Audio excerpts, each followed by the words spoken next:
धर्मराजाय श्री चित्रगुप्ताय वे नमः। श्री चित्रगुप्त भगवान की जय। सभी लोग प्रेम पूर्वक बोले श्री चित्रगुप्त भगवान की जय। भगवान श्री चित्रगुप्त जी के प्रिय भक्तजनों, आज 3 दिसंबर 2022 का वो शुभ दिन, जिस दिन हमारे सनातन हिंदू धर्म के धर्म ग्रंथ गीता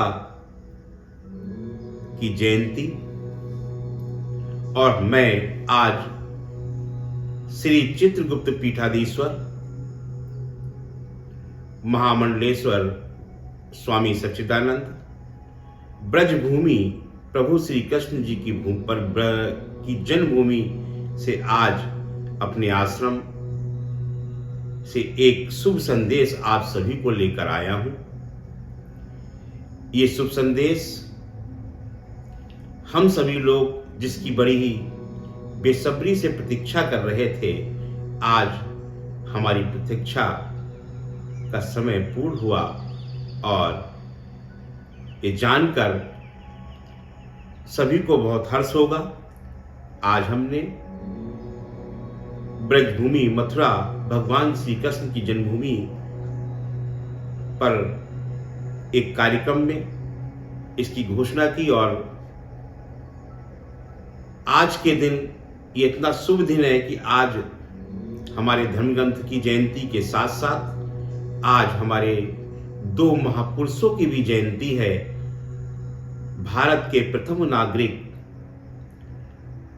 स्वर्गीय डॉक्टर राजेंद्र प्रसाद जी, प्रथम राष्ट्रपति, और इस आजादी के नायक खुदीराम बोस जी की भी जयंती है। इस जयंती के शुभ अवसर पर और गीता की जयंती के शुभ अवसर पर हम आज इस ब्रजभूमि से श्री चित्रगुप्त पीठ की स्थापना का कार्य प्रारंभ करते हैं, और आज से ये श्री गणेश होता है। ये शुभ कार्य प्रारंभ हुआ और आप लोग अपने इस जो प्रतीक्षा हम सब बेसब्री से कर रहे थे, आज इस कार्य को हमने प्रारंभ किया है, इसका शुभारंभ हुआ है। आज से जमीन की लेवलिंग का कार्य प्रारंभ कर दिया गया है और 14 जनवरी को मकर संक्रांति के दिन हम इसका भव्य रूप से भूमि पूजन करते हुए मंदिर निर्माण भी का कार्य भी प्रारंभ कर देंगे। आज हमारी ड्राइंग सारी पूर्ण हो गई, जिसकी 3D ड्राइंग्स हम अभी आपको दिखाते हैं। इसके माध्यम से हम आपको बताना चाहेंगे कि पीठ की भव्यता को हमने किस प्रकार से देने का प्रयास किया है। इसके 2 द्वार हैं, एक प्रवेश द्वार, एक निकासी द्वार। प्रवेश द्वार और निकासी द्वार आगे जाकर बीच में मिलते हैं, वहां से मंदिर मार्ग को हम अलग कर देते हैं और प्रवेश द्वार और निकासी द्वार पूरी परिक्रमा के साथ वापसी होती है और उससे जाने के बाद आप वापस आ सकते हैं। इस मंदिर में भव्यता के रूप में और एक एक विषय पर विचार करते हुए हमारे विद्वानों ने इसको तैयार किया है। भगवान श्री चित्रगुप्त जी की जो पीठ स्थापित हो रही है, उसकी भव्यता और उसके कार्यों को किस प्रकार से भगवान श्री चित्रगुप्त जी का ये राजमहल तैयार होना चाहिए, जहां प्रभु स्वयं विराजमान होंगे, इस पर भी बहुत ही गहन अध्ययन किया गया। और गहन अध्ययन के बाद, विचार विमर्श के बाद हम सब ने निर्णय लिया कि प्रभु का जो गर्भगृह बनेगा, जो भवन बनेगा, उसके चारों तरफ एक सर्कल में हम सभी लोगों ने, हमारे विद्वानों ने जो निर्णय लिया है, उसमें पहले नक्षत्र वाटिका होगी और नक्षत्र वाटिका के बाद में एक जल परिक्रमा तैयार करी जा रही है, जिससे जल से परिक्रमा हो सकती है। नक्षत्र वाटिका में सभी नक्षत्रों के आधार पर हर वृक्ष की स्थापना होगी और नक्षत्र वाटिका का भी जल परिक्रमा करने के बाद, नक्षत्र वाटिका परिक्रमा करने के बाद आप सभी दोषों से मुक्त हो जाएंगे। इस प्रकार का हमने ग्रंथों से अपने सभी शास्त्रों से अध्ययन करने के बाद इसको इस निष्कर्ष पर हम सब लोग पहुंचे हैं। भगवान श्री चित्रगुप्त जी कि इस भव्य मंदिर की कई विशेषताएं होंगी। यहाँ पर प्रभु दोनों माताओं के साथ 12 भाइयों के साथ विराजमान होंगे और वह वहां पर निश्चित रूप से कहा जा सकता है कि बुद्धि विधाता, लेखनी के दाता धर्मराज भगवान श्री चित्रगुप्त जी उस स्थान पर विराजमान होने के बाद ही जिस दिन भी इसका भूमि पूजन होगा और भूमि पूजन से अनावरण तक इस बात का भी हम दावे के साथ कहते हैं कि भारत एक और प्रगति करता हुआ विश्व गुरु बनने की दिशा में बढ़ेगा, क्योंकि भगवान श्री चित्रगुप्त जी की महिमा का वर्णन और भगवान श्री चित्रगुप्त जी का आशीर्वाद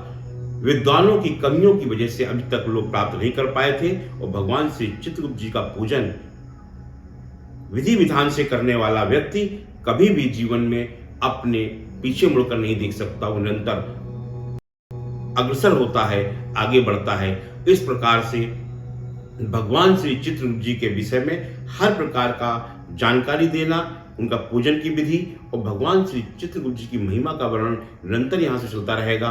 और अब मैं स्वयं सब कुछ त्याग कर प्रभु के शरण में आ चुका हूं और इस भूमि पर भगवान जहां श्री कृष्ण जी की भूमि, आपकी जन्मस्थली भगवान श्री कृष्ण जी की, वहां पर भगवान श्री चित्रगुप्त जी की पीठ की स्थापना होने जा रही है। आज जब मैं मथुरा वासियों से, ब्रजवासियों से, अपने समाज के वरिष्ठ लोगों से चर्चा कर रहा था, जब मैं इसकी घोषणा कर रहा था, तो सबने प्रसन्नता से एक बात बताई कि ये भगवान श्री चित्रगुप्त जी के वंशजों की पूर्व भूमि रह चुकी है। जो स्थान हमने चयनित किया है वो हमने चयनित नहीं किया है, वो प्रभु ने स्वयं आदेश दिया और हमें वहां पर भेजा। और जिस स्थान को लिया गया है वो आज से नहीं, पूर्व काल में भी प्रभु के वंशजों का ही रहा है। और आज उसी स्थान पर भगवान श्री चित्रगुप्त जी की भव्य पीठ की स्थापना होने जा रही है।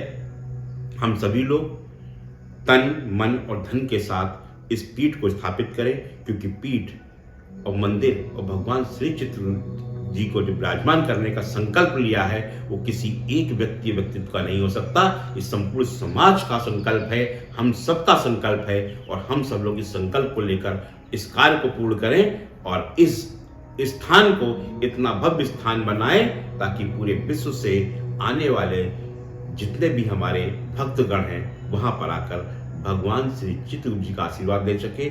एक विशेषता मैं आपको चलते और बताना चाहता हूं कि इस मंदिर के दोनों द्वारों को किस प्रकार से सजाने कार्य किया गया है। जिससे आप प्रवेश करेंगे वो द्वार जो है गोवर्धन पर्वत की ओर से होता है और जिससे निकास करने आएंगे उस द्वार का जो दिशा आएगी वो वृंदावन बिहारी लाल जी की तरफ आएगी। तो यहाँ पर जो हमने अपने ट्रस्टियों को, जो हमारे सहयोगी हैं, उनको जो भूभाग देने का निर्णय लिया है, जहां पर वो अपना एक आशियाना बना सकते हैं, उसकी एक दिशा भगवान श्री कृष्ण जी की नंदलाल की तरफ होगी और एक गोवर्धन पर्वत की तरफ होगी। बरसाना की ओर होगी, राधे रानी का भी आशीर्वाद होगा, भगवान श्री कृष्ण का भी आशीर्वाद होगा, भगवान श्री चित्रगुप्त जी का आशीर्वाद आप सबको इसी प्रकार निरंतर प्राप्त होता रहे। आप सब लोग सुख, शांति, समृद्धि से प्रगति करते रहे। आपके घर से हर प्रकार के दुख दरिद्रता मिट जाए। आपके घर में, जिस घर में भी कोई परेशानी चल रही हो, प्रभु का आशीर्वाद बने और आप सबके उस परेशानी को समाप्त हो, आपकी बीमारी, समस्याओं का समाधान हो। इसी प्रकार भगवान श्री चित्रगुप्त जी को प्रणाम करते हुए, हम लोग जयकारा लगाते हुए इस पूरी वीडियो को देखने के बाद मैं आपसे कहूंगा कि आप सभी लोग इस भूमि पूजन में 14 जनवरी 2023 ये भूले ना। मैं आज से निरंतर आऊंगा, निरंतर मेरी एक वीडियो आपके पास पहुंचेगी और मैं आपको विशेषता बताने कार्य करता रहूंगा। और श्री चित्रगुप्त भगवान की जय।